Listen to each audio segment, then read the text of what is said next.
What's up, you guys? I'm Dan, this is Frugal, Not Cheap, and today we'll talk about the boring middle.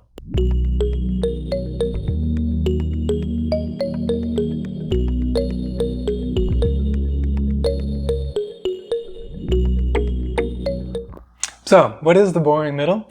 Well, it's one of these sort of FIRE ideas where, really the thing is that you discover FIRE, financial independence, retire early. You have this goal in mind that you'd like to get to. You make some changes in your life, you cut down your expenses, try to increase your income. You do all your financial projections to figure out when you're going to be able to be financially independent and potentially retire early. And then after you set all this stuff up and have been making good progress and going at it for a couple of years, then you realize that there's still going to be 8+ years more before you're going to finally reach your target. And sometimes this sort of period here can be a little bit difficult. And so there are actually a lot of posts on Reddit. There are some subreddits on Reddit that I think are kind of interesting. Others, there's just way too much sort of groupthink and I don't know, weird stuff going on. But anyway, there are some about FIRE, especially the ones about lean FIRE are more interesting to me, of course. And the inspiration for this video came because of a post that I saw by user Raul Duke. And I pointed out how there are lots of these posts about the boring middle. And then all these posts talk about is something we just kind of have to suffer through before we get to what he calls the promised land. So he provides some examples here, such as man, does the boring middle suck? Advice on enjoying the boring middle, and tips for getting through the boring middle. So I thought this was a pretty interesting idea, and it actually lends itself to some applications well beyond personal finance, I think. But really what I like to say is that I think this is a very flawed perspective. And that's what this poster, Raul, is trying to point out. That we shouldn't look at this accumulation phase as being this boring part that we have to suffer through. I think actually if we're suffering through the accumulation phase before we get to FIRE, then we're absolutely doing it wrong.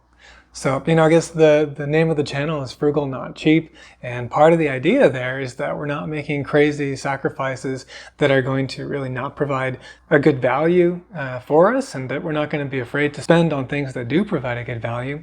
In other words, we have to find this balance between frugality and achieving financial goals, and then of course not sort of depriving ourselves in our current situation either in a way that that isn't worth it for us. And I think there are some great examples out there in the media of when things get taken too far. So this is kind of like going over onto the cheap side of things.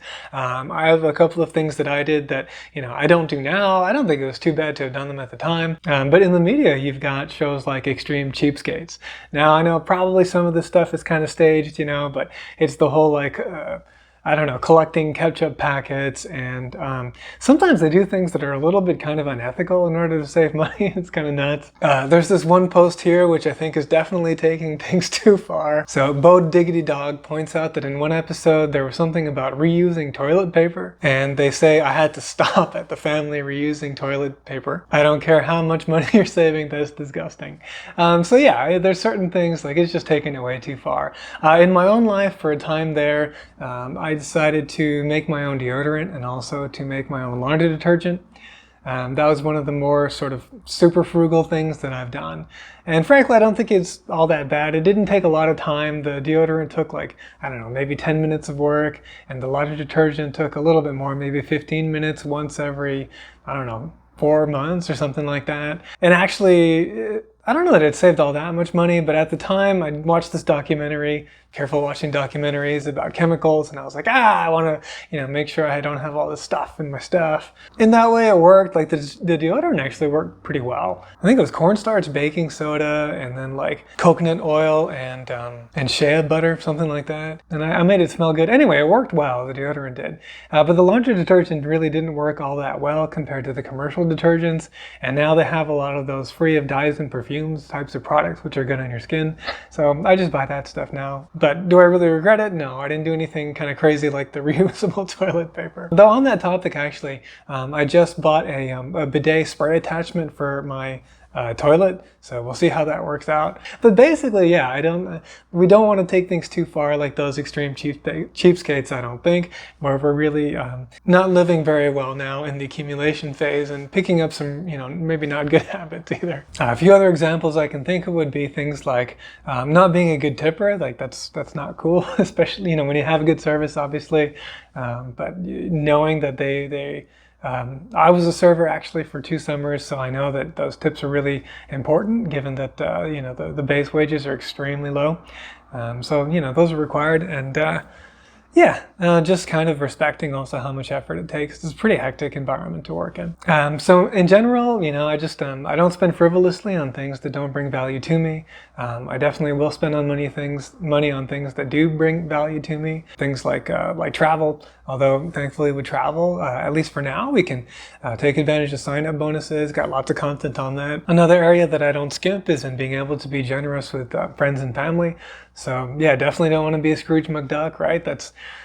I don't know. The things that really matter are things like relationships with friends and family. And so we don't want to let penny pinching kind of get in the way of enjoying that. You don't want to be that person that's worrying about the cost of things when they're out with friends all the time.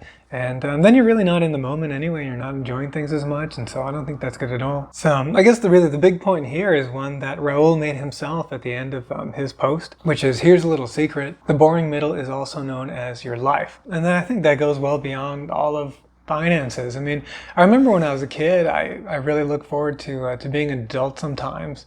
And I wasn't focusing enough on just enjoying being a kid. I wish I'd done that a little bit more.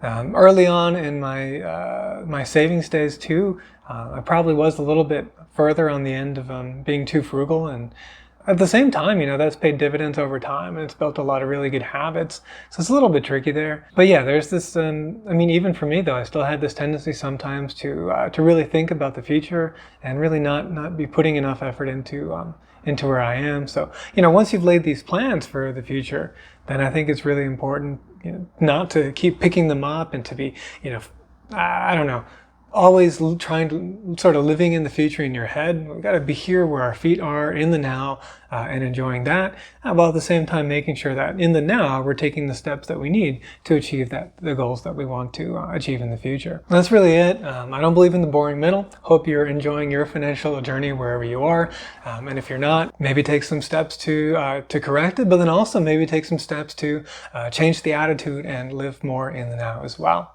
Hope you found this helpful and interesting. If you did, please hit the like button and consider subscribing. Thank you very much for watching, and I'll see you in the next video.